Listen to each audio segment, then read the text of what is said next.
In this week's news roundup, man wanted in connection with burglaries, 3 businesses stung in controlled purchase operation, and only 2 weeks until fight for victory. Takaka police are warning the community to be extra vigilant after a spate of burglaries and thefts in the Bay earlier this week. Police are wanting to locate Dean Whakatu, aged 34 years, in relation to these incidents, and also have a warrant for Whakatu's arrest for failing to appear in court. Whakatu from Rotorua is a Maori of medium to solid build, around 170 centimetres tall, and he's known to use a range of aliases. Sergeant Kane Haurewa of Takaka Police said there'd been 4 burglaries in recent days and several thefts that Whakatu had been linked to. The thefts include jewellery, tools and a car. The stolen car is a gold Mazda Familiar, registration CPC 459. Police have also recovered a range of goods they believe to have been stolen. These include a television, several fishing rods, a marquee, frozen food and what appeared to be commercial quantities of Red Bull, chocolate and marshmallows. Sergeant Haurewa described Whakatu as a career criminal who was very confident in the way he operated. He's certainly taking advantage of good-natured and trusting people. Sergeant Haurewa says anyone who had information about Whakatu's whereabouts or who had seen the stolen car should contact police immediately. He said it was not known whether he was still in Golden Bay. Whakatu's female accomplice was arrested on Monday following a burglary in Pohara. 3 businesses sold alcohol to a 16-year-old in a controlled purchase operation last month run by the DHB, Nelson City Council and police. McCashin's Brewery in Stoke has agreed to a 3-week suspension of its off-licence after making a sale, and the shop's duty manager will have a 4-week suspension. This is the 3rd time in 2 years McCashin's has been caught selling to a minor. After December this year, new licensing laws have come into effect, under which businesses that have breached the law for a 3rd time within 2 years will have their licences cancelled. Nelson Bay Liquor Licensing Sergeant Steve Savage says the staff member who made the sale at McCashin's actually recommended the underage volunteer would get better value for money by purchasing a larger quantity of alcohol than the product they'd originally selected. Bel-Air Tavern in Tahunanui has agreed to a 24-hour suspension for its first breach after selling the same 16-year-old girl a vodka drink over the bar. The bar manager will also receive a 4-week suspension. The off-licence at Brewers Bar in Victory Square has agreed to a 7-day suspension after being caught selling to a minor for the 2nd time. The shop assistant, who didn't have a manager's certificate, has been charged with selling alcohol to a minor and will appear in the Nelson District Court. The duty manager at the time will also face a 4-week suspension. In a separate incident, Fresh Choice Supermarket in Nelson was seen to sell alcohol to an intoxicated person by an off-duty police officer on April 10th and has subsequently agreed to a 24-hour suspension of its off-licence, with the duty manager receiving a 4-week suspension. The officer witnessed the customer being turned away from 2 other premises before being served at Fresh Choice. When police arrived, the customer had difficulty standing and was incoherent. Countdown Nelson Supermarket has also agreed to a 6-day suspension of its on-licence as a result of an earlier controlled purchase operation. This was their 2nd sale to minors. And now I had the opportunity to discuss the impact of the recent flood event with Tasman Mayor Richard Kempthorne.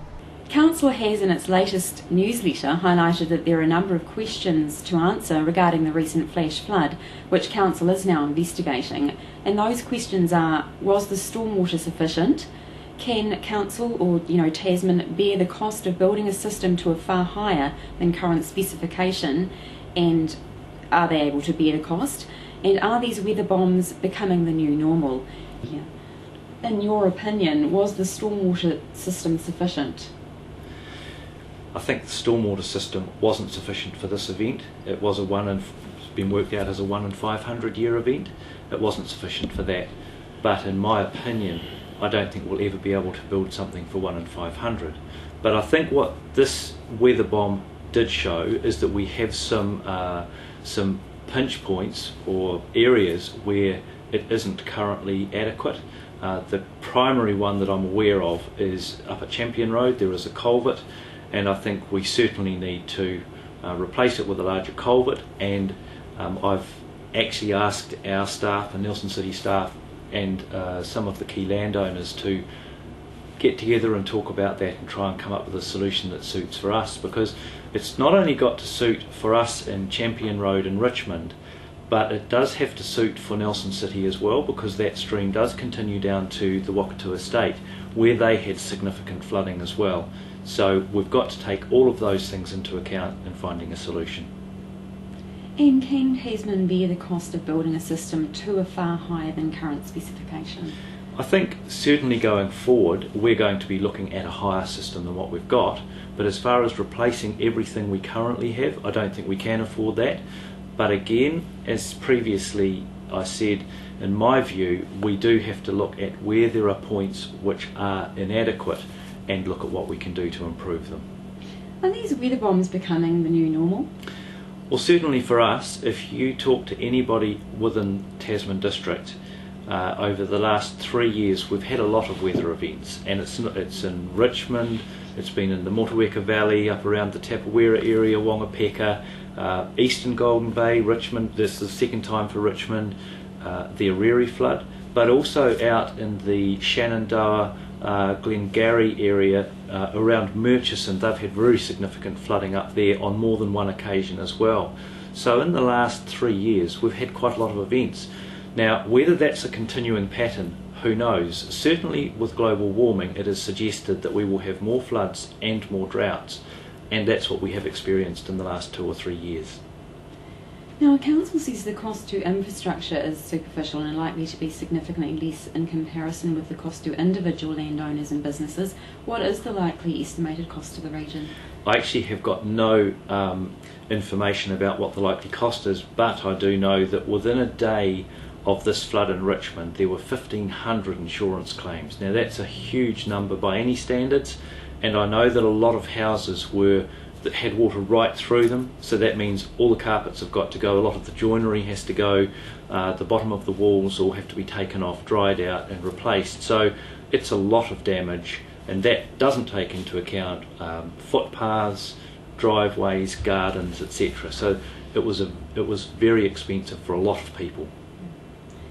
And in light of what happened, will Council now plan accordingly to help mitigate the effects of a similar such event in the future? Yes, we're certainly looking at it. We're looking at where the flooding did occur with this event and anything that we need to take into account going forward. One of the things I've personally thought of as well, I notice sometimes, especially going into autumn, that dropping leaves can actually settle in culverts.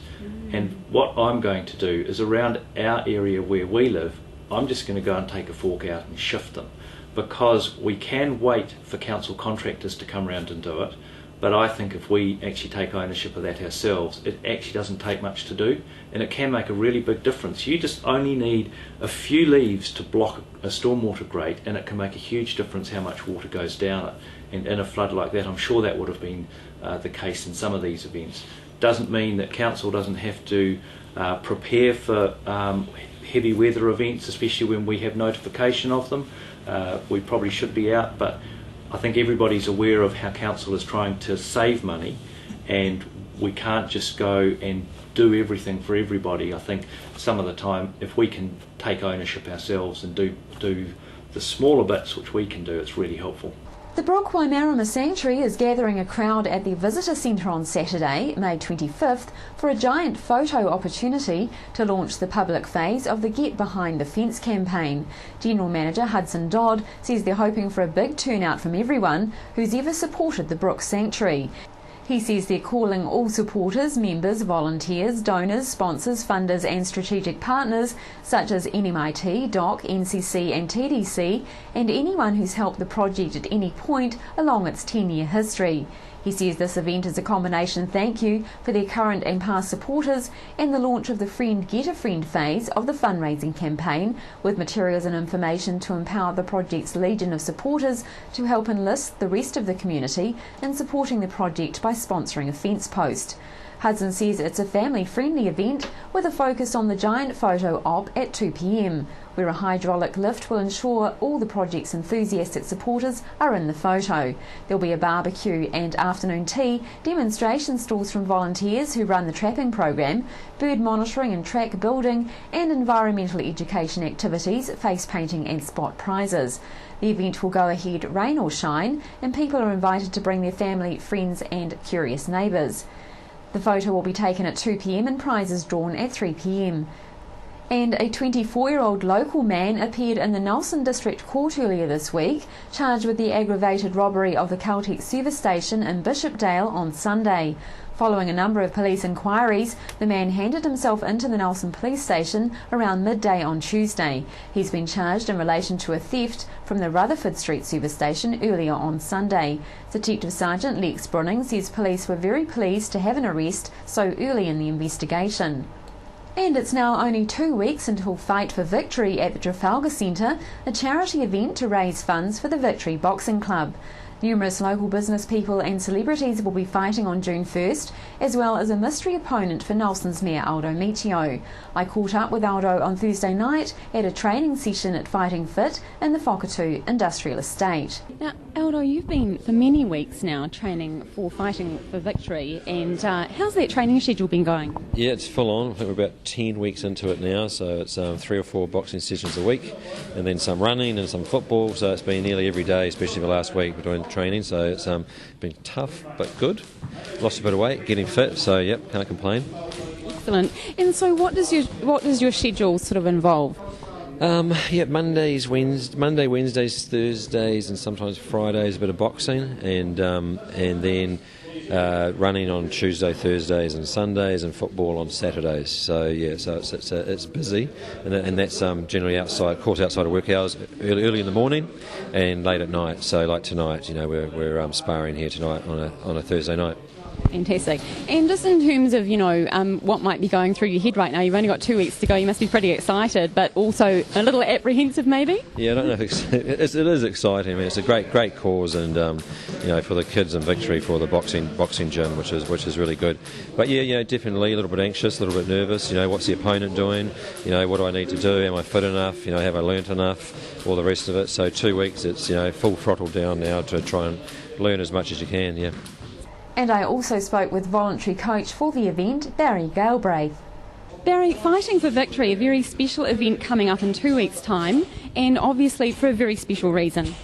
Yes, we're organising a corporate fight night to raise money for the Victory Boxing Club, which has been formed now for a year and a half. A group of boxers that start off as 20 children from the Victory area, which has now grown to 80. And the program's going very well, and we need a bigger gym, basically, is the reason that we need to do this fundraiser. And it's going to be a great event. Looking forward to it. So you're the voluntary coach, aren't you? Yes, I am, along with 4 other voluntary coaches, or 5 actually, within the Nelson area. Everyone's contributing to coaching the boxers of various degrees, so yeah. Fantastic. And so what's in it for the children, after the funds have been raised, what's in it for them? Well, we hope we do have a bigger building, a bigger gym that we're focusing on securing. That should happen in the next month or so. We need a lot more gear, and possibly a minivan to run the kids back home after training, and just general administration funds to travel the kids around the country for various boxing tournaments. Yeah. And this is obviously very beneficial for the community, isn't it? What are the benefits? Well, the benefits are some of the kids have been getting into a bit of bother around that area purely because they're bored. They now have a focus on boxing, and they're getting fit, they're losing weight. They're improving their diets because of the boxing program, and generally their behaviour is improving. And we've had great reports from the school that their attendance at school is better, and generally a much more behaved kid than we had before it started. Fantastic. Now, onto the event itself. That is going to be an exciting event with up to 2,000 people potentially, in the Trafalgar Centre.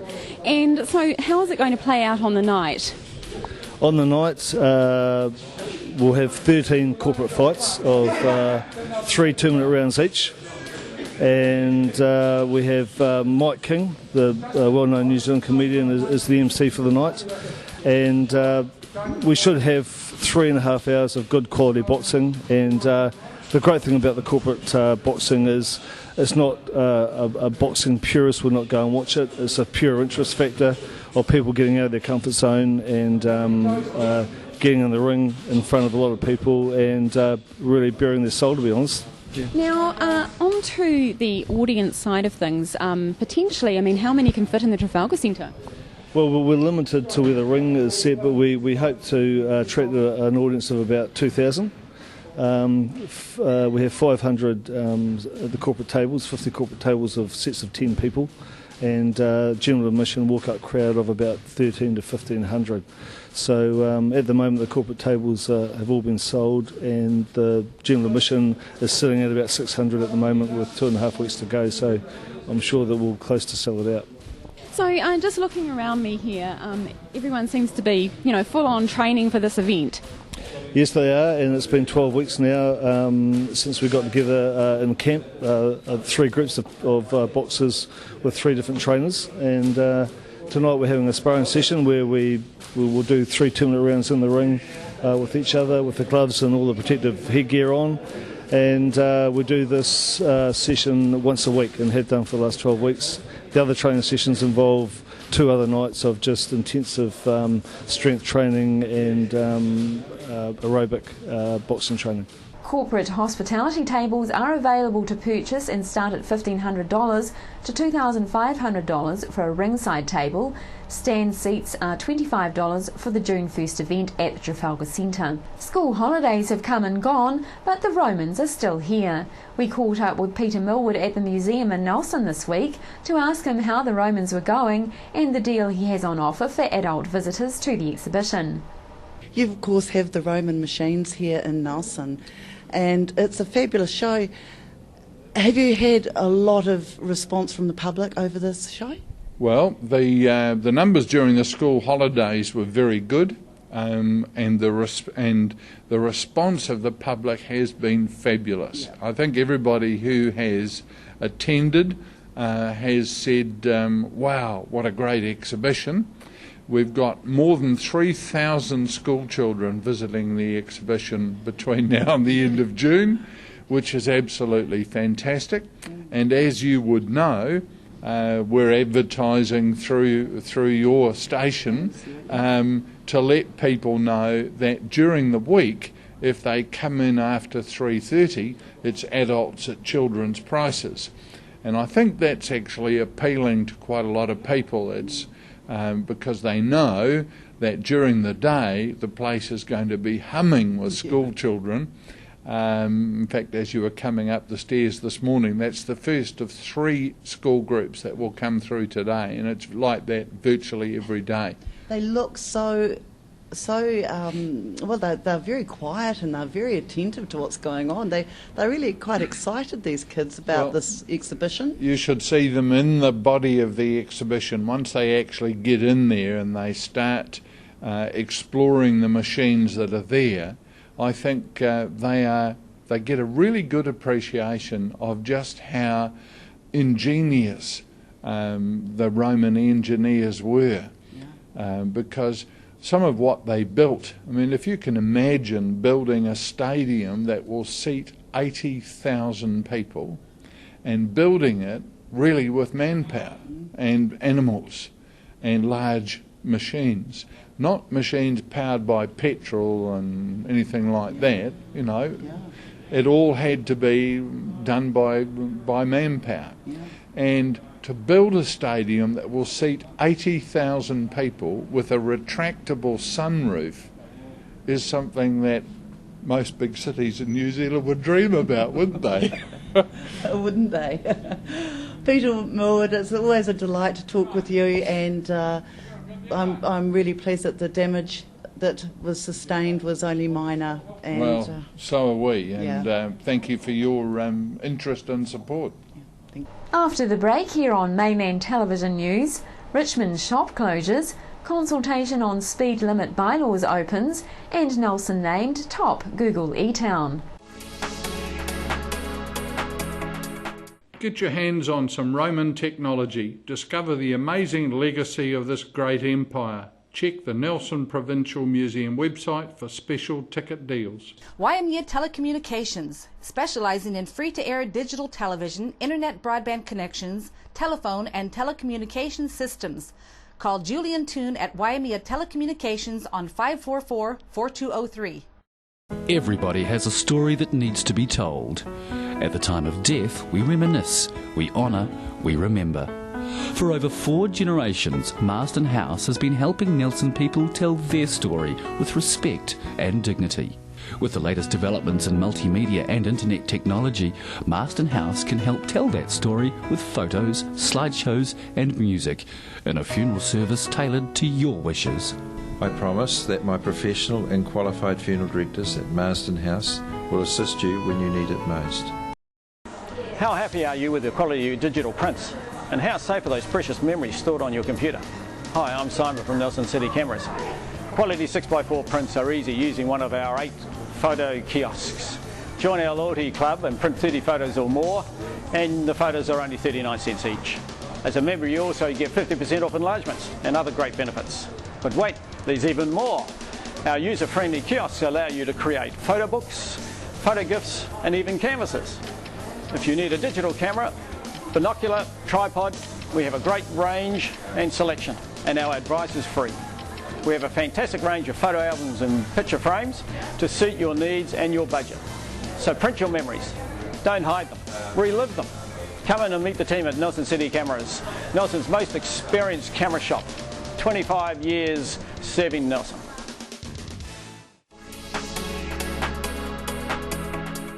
Richmond is looking forward with 2 new large retail outlets, Kmart and the Warehouse, due to move into the township within the next year. Some may think things are hitting the retail sector hard when taking a look at the empty shops around the CBD areas of Nelson and Richmond. One Nelson business owner has spoken out in the media after closing her business in the Central City Arcade, saying that a downturn of bottoms on seats plus spiralling running costs were the main factor for closing the last great Kiwi cafe. This week, Chrissy Small spoke to a CBD retailer who didn't wish to be named, who said that the combination of short-term leases by landlords to bring in some rent may be a contributing factor to vacant buildings, and another business person believed that high rental costs was another contributing factor. However, we were also told that the ongoing roadworks to accommodate the new fibre optic cable for fast broadband was located down the city's footpath instead of the road, and has helped create a foot traffic problem by directing people past retailers in certain areas of town, causing a further downturn in foot traffic. Currently, the footpath is being prepared for the reinstatement part of the project, and Chorus is supposed to have finished the project by the end of last week, but could find themselves paying a penalty if it should run over time. The town itself seemed quiet, and there was a noticeable lack of people walking around the CBD. We spoke to Tasman Mayor Richard Kempthorne about the closed stores around Richmond's CBD. There's some concern around the region, Nelson included, that there are a lot of retail stores seemingly closing down and potentially not being reaccommodated. And just wondering, do you perceive that to be a problem in the Tasman district? I think the reality is with retail that there will always be change. Some businesses will be going out and others will be coming in. There certainly are some buildings that aren't currently tenanted. That's not a new phenomenon, but certainly at the current economic challenge time, or the time of current economic challenges, it does put increased pressure on retailers, and so they are having to continually look at their businesses and decide whether they have a profitable business or not. And I think that we'll continue to see that, and that's painful for the businesses that are going through that, but hopefully we will be able to continue on a sustainable footing. And I'm thinking of both Tasman businesses and Nelson businesses, because no one wants to see our business sector suffering, but the reality is we have a challenging financial time at the moment, and the reality of that is a lot of things get tested. And also we have to bear in mind that the latest Paymark transaction results were 6.3% up on the previous year. So Yes. clearly people are spending somewhere Yes, they are. in Yep. this region. And there is always choice as to where they go, and for all manner of different reasons people make those choices. And consultation opens today for public feedback on an amendment to Nelson City Council's speed limits bylaw. The consultation is open until 5 p.m. Monday the 17th of June 2013. The amendment is to add variable speed zones at the following Nelson schools: St Joseph's School, Hampton Street School, Nelson College for Girls, Nelson Intermediate School, Victory School and Tahunanui School. A variable speed school zone requires motorists to slow down to 40 km per hour at the beginning and the end of the school day, making it safer for children arriving and leaving school. Further information is available at nelsoncitycouncil.co.nz. Search phrase speed limits bylaw. And just announced, Nelson has been named as New Zealand's top Google e-town, having beaten out New Zealand's biggest cities. Other finalists were Auckland City, Wellington, Tauranga and Queenstown. The award, launched by Google, celebrates the towns and cities where small to medium businesses are making the best use of the web to connect with customers and grow. Chief Executive of Nelson Regional Economic Development Agency Bill Findlater says this is a very special place to live, and we've had fibre optic in the ground for a lot longer than many other areas. He says entrepreneurs from all over New Zealand and the world have chosen to move here because the internet means they can run their businesses from this amazing city. He says there are people living here who had their offices in London. Businesses are doing great, he says, such as O2B Healthy, which specialises in the manufacture and retail of high-strength natural health supplements, and Health Post, which is now the biggest online supplier of health products in New Zealand.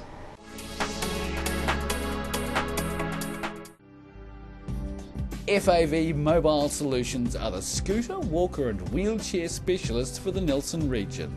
Call in and see the huge range available. Take one for a free test drive and pick up your free booklet guide. They also provide a rescue service if you ever get a puncture or a flat battery. Come in and see Robin and the friendly team at FAV Mobile Solutions in the Richmond Free Car Park opposite the Old Town Hall. Nelson Tire Center. Great prices, great service. Buy your own Bryford trailer. All types, all sizes. See Colin Douglas for your tires and batteries. Well, the way Freeview is set up is that people should try and receive UHF Freeview first. Satellite should really only be a fallback option if you live in a country or out in the country, or you live in an area that's maybe shielded from the transmitter. If you go terrestrial, you've got the advantage that you get the mainland channels as well. So that's plus, there's an extra 8 channels there, plus 2 radio channels. So. If you need help tuning into the digital TV channels, please give us a call. Nelson TV and Video Services, 41 Halifax Street, Millers Acre Car Park.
On behalf of the team here at Mainland Television News, thanks for joining us. Have a safe weekend, and we'll be back again next week with the latest in news and events from around the region.